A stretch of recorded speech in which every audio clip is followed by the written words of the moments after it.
Alors bonjour Nathalie, on se retrouve aujourd'hui pour une nouvelle interview sur le magasin.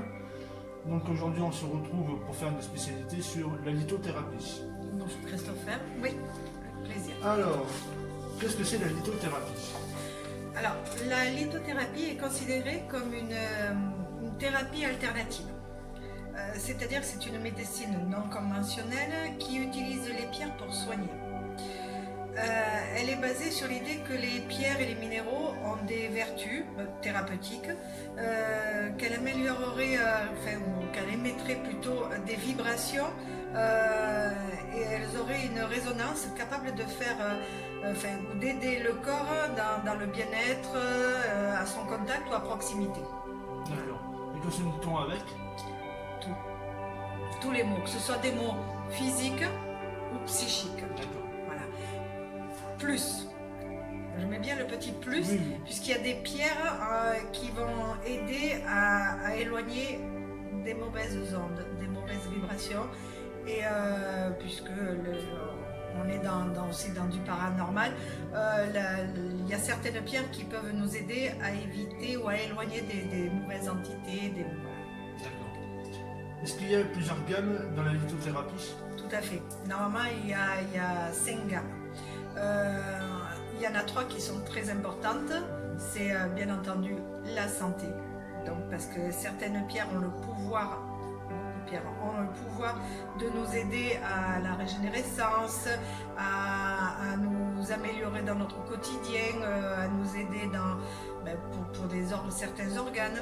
Après, il y a d'autres pierres, c'est plus dans la méditation, qui fait partie d'une deuxième gamme, et la troisième gamme qui est la protection, justement, comme vous parliez tout à l'heure, des mauvaises entités, des mauvaises ondes que les gens peuvent envoyer. Pour nous donner des exemples? Oui. Alors, par exemple, vous avez pour la santé, la rose des sables. La rose des sables qui va énormément aider au niveau de la rétention d'eau. Vous avez la calcite bleue.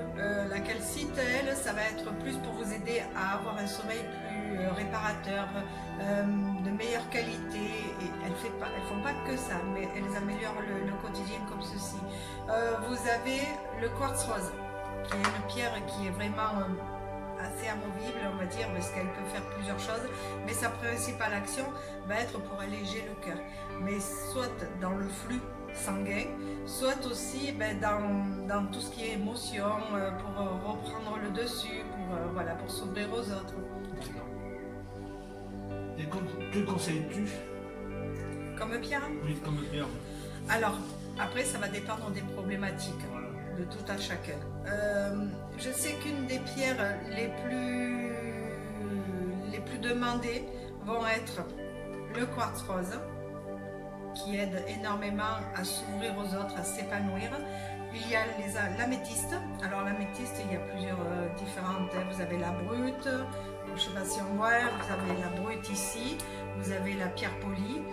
L'améthyste, elle va aider énormément dans tout ce qui va être reprendre la confiance en soi, alléger les angoisses et les peines.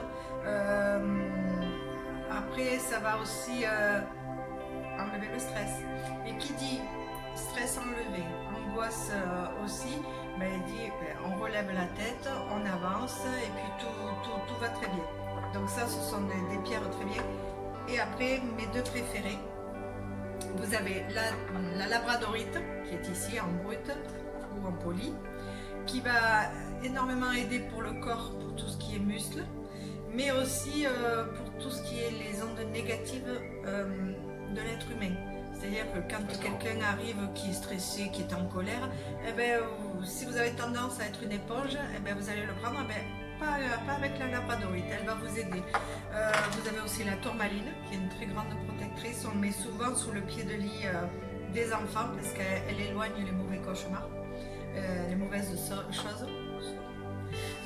Et puis après, les 2 pierres les plus demandées, ça va être l'œil de tigre, comme ceci, et l'œil de taureau, qui aide énormément aussi pour la protection, éloigne le mal. Et l'œil de tigre va faire un effet miroir, renvoyer à la personne. Et l'œil de taureau, Par contre, lui, il est plus dans l'agressivité, donc il bloque et il stoppe net, il désintègre. D'accord. Voilà. Et comment on les soigne, les pierres? Alors, on va les nettoyer de plusieurs façons. Vous avez soit en vibration, tout simplement, grâce à des coquilles Saint-Jacques. On positionne la pierre à l'intérieur et la vibration de la coquille va faire en sorte de la nettoyer, de la purifier, de la recharger. Ou alors, certaines vont être dans de l'eau claire et après, pour bien les nettoyer, et après on les positionne au soleil ou à la lune. Et d'autres, ça va être de l'eau salée et toujours au soleil ou lune. Mais ça, en venant au magasin, je vous donnerai les détails de votre pierre et comment la nettoyer bien comme il faut. D'accord. Bah, je vous remercie pour cette interview. Ben, je vous en On se prie. dit à très bientôt. Avec un grand plaisir. Au revoir.